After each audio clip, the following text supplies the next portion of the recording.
All right, welcome back to My Mom's Basement, ladies and gentlemen. And it's Robbie Fox, and I am here with girlfriends. Maybe people will comment and say, the first time you got a girlfriend in your mom's basement, eh? Your mom was a very nice lady. Thank you for having us. Thank you. Yeah. We've got Travis and we've got Nick here. And you guys just put out an EP, Over My Dead Body. It's out. I think it's awesome. Is it out? A bunch. It is out. It's out. And you've put out a ton of music over a pretty short period of time. Since 2020, this is third release, and if you count the deluxe edition, I guess the fourth, right? Yeah. Did we add it up? I think it was 34 songs. 35 songs since we've been a band. Yeah, I think it's 30, like 35 songs in less than 3 years. And are you guys just constantly in the studio writing and recording? Like, do you guys have a backlog of more of these songs, or have you just put out everything you've recorded? No, there's a lot more songs that we haven't released. I think we have a Dropbox somewhere with a bunch of records. But specifically about this EP, this was the most, I think, intentional we've ever been kind of going in to make music. And we didn't even finish ideas that we didn't like, which isn't like us. In the past, we've just kind of made a bunch of songs and seen which ones we like the most and put those out. With this, I think we made like 7 ideas. 5 came out. The other 2 didn't even get finished. So these 5 songs, we were like, okay, these are great. They need to come out. Let's do it. And was there like a specific intention with this? Was it just let's get music out, or was it I want to make a statement here, I want to chase down a certain sound? I mean, everything we do obviously has like a purpose and intent, right? I think we always want to put new music out just because that's the kind of world that we live in today. But when we went into the studio, we didn't even know we were going to make an EP. We got to work with Andrew Goldstein, who was a new producer for us. He was someone that we've always wanted to work with. I mean, he's worked with MGK and All Time Low and Blink. And we had one session with him. We made a song, and we loved it. And we're like, okay, let's just keep making more. Before we knew it, we had the EP. What was the first song? A song called Talk was the first song that we Which ever kicks did. the EP off. It Kicks the EP off. Yeah. Really cool. I think that happens a lot to us, maybe. Like Jessica on the first album, I think was one of the first songs we wrote too, or was close to it. But yeah, Talk was the first one on this EP. And in pop punk, I feel like such a big part of the sound is chasing down that nostalgic sound. But then you guys also push it forward and create that kind of new age sound. Thank you, man. How do you balance that? I don't know if it's anything that we're like trying to do in the moment in the studio. I think what it is like Nick and I we're students of the genre, right? We're like 2 kids who grew up in Southern California listening to this music like through and through. I mean, just like you, man. It's like you can't fake the funk. Like if you grew up listening to these bands, you grew up in the scene. And I think it just comes out whenever, we get behind a drum kit, a guitar, a microphone, because that's how we were raised. Yeah. Obviously, I know your influences. You wear them on your sleeve. What are your sonic influences when it comes to like actually drum sounds or guitar sounds or tones like that? I don't know. I don't think we go in with like an intentional. I think that kind of evolves in the We're process, not that smart. Yeah. Robbie, Leave that's that the to thing. the producers. Yeah, I mean, I think it evolves naturally, like especially for drums. If I'll record a drum part for a song or lay down drums for a complete song or a couple of them, and then I start to tweak how snares sound and how toms sound and whatnot. I like to have things kind of like clear, poppy, crispy. I don't know, like in front of the mix. I think we try and be intentional about how we mix things, where like his vocal and drums are kind of at the front of every mix because there's 2 people in the band. And so things like that, but I think it evolves. Like we're not, We also like to sneak little things in there, like sonically. I'll show you something that we got to put on this EP with our guitar player Dan, and it was really good. And it's hidden in the EP, so you have to you have to really listen to it to hear it. But it's like we like kind of fucking around in the studio and doing stuff like this. So I'll play it for you. Ready? Yep. Here we go.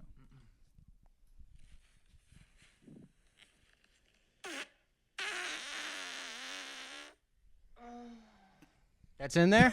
Yeah. No, we put it's under the snare of every track. Yeah, it's like layered. You could probably MIDI that as a snare at one we point. ran it through a reverb chain and like a crazy An echo chamber. delay. Yeah, it was a whole situation. And so, that's the kind of conversations we're having in the room. It's not really about like what kind of EQ or compressor. It's like what can we get away with to push the genre forward. Yeah, and Farts. that pushes it forward. Farts. And moving backwards all at the same time. Absolutely. I also like you snuck a little knife sound in there on the second track. Yeah. Whose idea was that? Yeah, I think that was Goldstein's That was Goldstein. idea. That was like some samurai sword shit that just blew all of our minds. He was watching some anime. He was watching. How is this gonna he was work? watching hentai, dude. Oh yeah. Yeah, he's a big hentai guy, and a big Pokemon guy. Yeah. and yeah, he like put it in there. We're like, oh shit, that's actually really dope. Super dope. Yeah. I saw you guys open up for Mod Sun in Williamsburg last year. Oh, you were there? I was there. Fuck yeah, awesome show, and you guys crushed it. Like the Thank you, crowd man. was absolutely vibing with every single song you guys played. That was going like crazy. That was like our 5th or 6th show as a band. We're going back there Really? on Sunday. Yeah. Yeah, that's where our show is. But on the mod tour, it was like, because I was in 2021. That was like when the world like first opened up. Yeah. We were kind of like the science experiment for concerts again. And when we put out our first record at the end of 2020, there was no live shows. Mhm. And so when we got to hit the road, I mean, it was like, yeah, we had been a band for not even a year, and so we got to go, play these incredible shows, and it was so cool to actually see real people standing there singing songs that we released when the world was, locked down and we couldn't do anything. But that's awesome. That venue was amazing. So cool, Yeah, it was so cool. intimate. Yeah. Like, yeah, very cool. Do you guys feel like you got like exponentially better over the course of that tour since it was your first tour? I Or got did you worse. hit the ground running? I got worse. Travis Nick got gets better. worse. I get better over time. Yeah. Yeah, basically that's what happens. That's why we're good bandmates, because we equal each other out. Like Yeah. yin Nick yang, yeah. Nick picks up the slack, I slack off, and then we just kind of stay in this neutral zone. Yeah, it's like a teeter-totter. And do you find yourself now writing, thinking about playing these songs live? Or are you still writing I the same think we're way? going to more now because I think Travis has this beautiful tendency to like write a lot of lyrics I write on too top many of lyrics. songs. So I think for album 3, we're gonna like make the most simple stuff ever and make that a challenge for ourselves. We're gonna get more dumb. Go to that Yeah. like Blink-182 nursery rhyme style, Correct. maybe. Because more nanas. yes, the whole Yes. deal. a lot less words, because it's really hard to sing live. Yeah. And how do you like write your hooks? Because your hooks are super catchy. Thanks, man. Do you write the hooks first? You add the music later? Sometimes I write a lot in my iPhone Notes app, where I stored that fart sample from our guy Dan. Yep. But yeah, dude, sometimes I'll be driving. I I'll like have giving it the respect of calling it a sample, right. not a sound. It's a sample. Yeah. It's a flatulent sample. Yeah. But yeah, dude, whenever inspiration strikes, I'll pull out my phone, I'll write it down in the notes, I'll pull out a voice memo, or sometimes Nick and whoever we're in the studio with will start music and something will come. You never really know, and I think that's the cool thing about being an artist or a creative, is like you have to. It's not about like when inspiration will strike, it's what you do about it when it does. Because I feel like Yeah. there's so many ideas that I've kind of missed out on because I just like wasn't paying attention. I was like, oh, I'll think about it tomorrow, and then you wake up the next day and you forget whatever it was. So it's trying to capture lightning in a bottle, and that's kind of all I'm trying to pay attention to right now. Were there any different inspirations for this one that kind of came out of left field for this most recent EP? I think this EP, dude, it's like sassy. It is, it's yeah. like That's a good tongue way in to put it. cheek. It's yeah, Travis fun. came in the room every day with a ton of sass. Yeah. Yeah, I have a lot of Yeah. sassy videos from this man. I fucking catwalked in there, yeah, dude. he did. He was singing country lyrics. He was singing country songs. He's like, we should make a country record. We just had fun, and I think it was cool because we didn't have the intention of making an album. We like you said, like we put out 2 albums in 2 years. And as a new band, we wanted some time to really like breathe and think about the music we wanted to make, but at the same time we wanted to release songs, and so we thought, this EP, this batch of new music was the way to go. I would love to go through the track list here and just talk about each song with you guys. Okay, There's let's 5 do of it. them. Yeah. Starts with Talk, as you said. It was the first one that came from it, and it's a pretty sassy song off the bat. It's fucking sassalicious. You are a sassy man. What do you got to say about Talk? Like, where did that come from? I think Talk is just one of those songs that everyone can relate to, whether, you have a falling out with a friend, whether you break up with someone. Inevitably, if someone's hurt, they're going to go and they're going to talk shit. And when it gets back to you, that's just kind of how you feel. It's like a song about betrayal. It's a song about something that was once good that no longer isn't. And it's about wanting someone to shut the fuck up. See? Sassy. Yeah. Sassy. Very sassy. Over My Dead Body, the next one with the knife sample in that, or the samurai hentai sword sample. Dude, when we were making it, I was like, this is like Charlie Puth pop punk, because it's like so poppy in terms of like the chords and just like the melody and the construction. And Goldstein like turned my voice into a synth, which was really cool. I was gonna say there's a lot of like reverby sound stuff on your voice on this EP, right? Yeah. Yeah, and I was singing in a lower register, and I think I have a tendency to be a bit over dramatic, you know, which is why it starts off with like people like you make me want to die. That's a great pop punk lyric. Yeah, yeah. And what's cool is like that song's been going off live, so it obviously people can relate to it. Have you played all these live yet or no? No, we've been playing Britney, we've been playing Plastic, and we've been playing Over My Dead Body. Oh, nice. Yeah. Plastic, I love. What a way to kick it, like end it, not kick it off. Thank you, man. But such a crashing end. Britney, though, one that starts off slow. It's the only one that starts off a little softer, but then obviously the drums come crashing in by the end. Nick wanted to do something a little more stripped back, and we felt like that was like kind of the perfect record. And the cool thing about that song is we were sitting in the studio. We had tried to make like 5 ideas that day. Couldn't really make anything. Like we like started like just some ideas, and I was talking to him and Andrew, and I was like, you know, life's a bitch, her name is Brittany. And they're like, okay. And I was like, yeah, like so like we can't say that, but something like that. And they like looked at me and they're like, why can't you say that? And really like kind of took me out of like my own head and like my tendency to overthink and think everything needs to be some like big grand, you know, epiphany. Yeah. And so I think that's just the most like brain to mouth out into the, you know, out into the room kind of lyric, and it's super fun. It's once again sassy. It's fun. Yeah, like you said. Yeah, those are kind of the coolest songs sometimes, because I remember for album 2, for Missing You, a track on there, that was the craziest thing I've ever seen. We like went into a room, there was a foundation for a track, and then we were like, let's try this experiment where you've never heard the track before, just go get in the vocal booth and just whatever comes out first without even hearing it. And then that was the song, Missing You. And it was like the first take. It was like the chorus he sang, the melody came out without him even hearing the song. I pulled a Jay-Z. It was like crazy. Serendipity. Yeah. I got my I got my Jay-Z on. That's crazy. For a second. Who do you think, since you started this band, this endeavor, has been the person to give you the best advice in it? Oh, that's a good question. You've gotten to work with so many like great people in the space, obviously, from Feldman to Travis to I mean, Feldy's like Feldy's just like the honorary 3rd member of the band. I mean, and that dude, he's made some of our favorite records that we grew up listening to. He's just a wealth of knowledge, and not only like just music, but like just as a human, you know. Like I know when we were making the first record, I was going through a really tough time in life, and some days I'd show up to the studio crying, like literally like bawling. Some days I'd be laughing. Some days I'd be like super depressed and quiet, and we would just like have coffee, and he'd just ask me how I was doing. And I mean, we would just talk about life. And I mean, I still call him to this day just to kind of, you know, if I'm going through something or asking, you know, what he would do. And I feel like he's a really good person to have in our corner because, I mean, he's been through it, you know, Goldfinger, and just we call him Uncle Feldophagus now because of that. Yeah. So he's our Does godfather. he play bass on all your stuff? Feldy plays everything. Yeah, sometimes so does pick Nick, the bass though. up. Oh, really? Yeah, Nick's on every instrument, man. He's hopping from keys to bass to guitar. You guys have a bass player live? No, we don't. If you need one. We use tracks. I mean, it might evolve to that, you know? Evolve to that. You play bass? Yeah. Okay. We have a pop punk band here at Barstool. Do you? There's 4 of us that started a band. We all like played in bands growing up. So we started a band called Pup Punk because our boss is from Boston. He can't say pop. It's just his accent. Punk.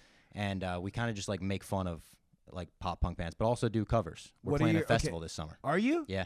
Okay, what can you give me like a song title where you're like making fun of someone? So like we're making fun of just the idea of some pop punk ideologies. So like My Real Girlfriend is our biggest song, and it's like she's a model, you don't know her, she lives in Canada where it's colder. I'm in love and you're not. My real girlfriend's really hot.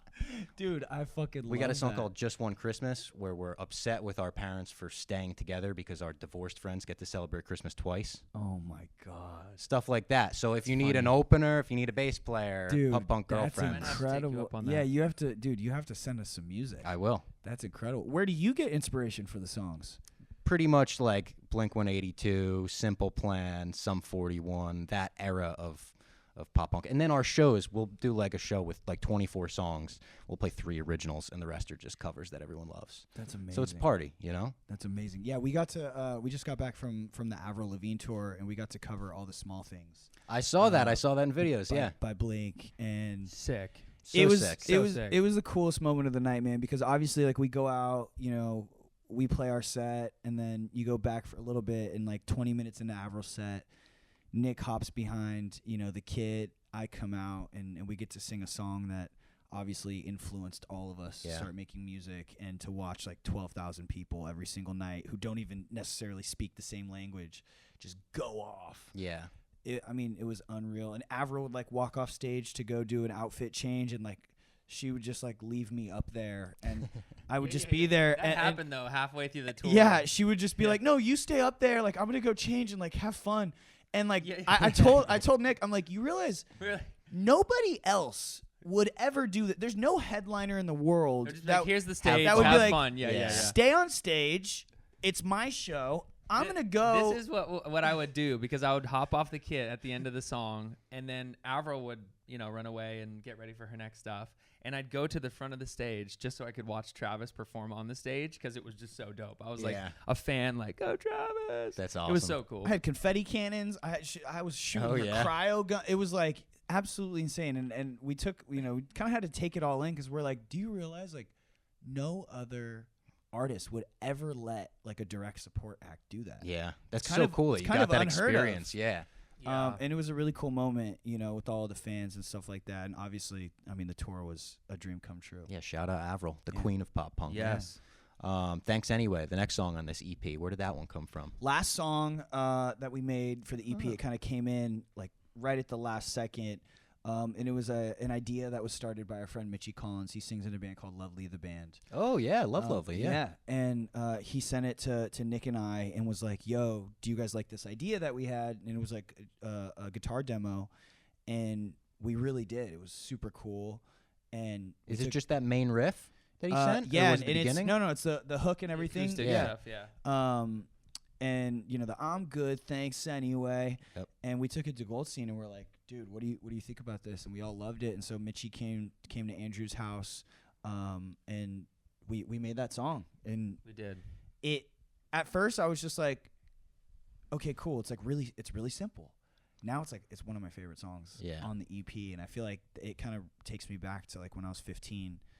You know, listening to my favorite bands and something just getting stuck in your head and singing it over and over and over with like that angst.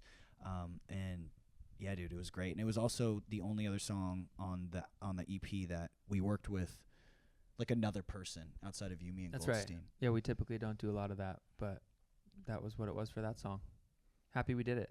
And then the final one, Plastic. This one goes as hard as any of them. Dude, I mean, this was the crazy. I have video of Travis in the studio doing like, "Wait, maybe we were plastic." It started off as a singing. country song. For real? I was We were just, pumped. dude, we were delusional, and I was just making fun. I had this like weird accent, Yeah. and Sometimes Travis and I go into just full we were random maybe accents. we were plastic, we were pretend, like romantic movies that we watch just to make you happy. Oh, watch out, Morgan Made Wallen. up a love song that I wrote to make you stop screaming when you got mad at me. I'm a little bit hurt, but you're a little bit worse. Plastic, we were, and so I was like, dude, what the fuck are we gonna do? That's and that y'all the small thing you know, shit. exactly.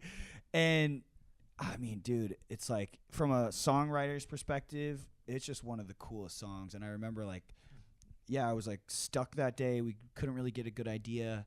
And then the word plastic just kind of popped into my head. And I mean, within like 30, 40 minutes, we wrote the song. I still think we need to find a country artist to feature on it. That would be so Just to cool. give it That'd be its great. full- There's been a give it couple its- of that in like pop punk recently with State Champs. Just Yep. did it with Mitch Tenpenny. Yeah, Yeah, for sure. that's like becoming a And I've been listening to that Morgan Wallen subgenre. album nonstop. Have you all 40 songs? Yeah, dude, it's so crazy. I haven't mean, heard we, it, but- you know, It's such a good album. you think we put out a lot of music? Like that's absolutely insane. 36 is too much for an album. It's a lot. But I fly on airplanes a lot, so it's cool because you just press play and forget about it. Next thing you know, you went from LA to New York and you listen to the album. You listen to a quarter of the album. The album. No, but I always like artists giving us a lot of music. You give us a lot of music as well. Final question before I get you out of here. I ask this to all artists that I interview. Noel Gallagher once said he summed up everything he wanted to say in life with 3 songs: Cigarettes and Alcohol, Rock and Roll Star, and Live Forever. If you could choose 3 girlfriend songs that sum up everything you've ever wanted to say, which 3 would you choose? Do you want to know what's crazy really quick? Not What? to cut you off. I got asked if I wanted to interview Noel Gallagher for my Apple Music show. Get out of here. I said no.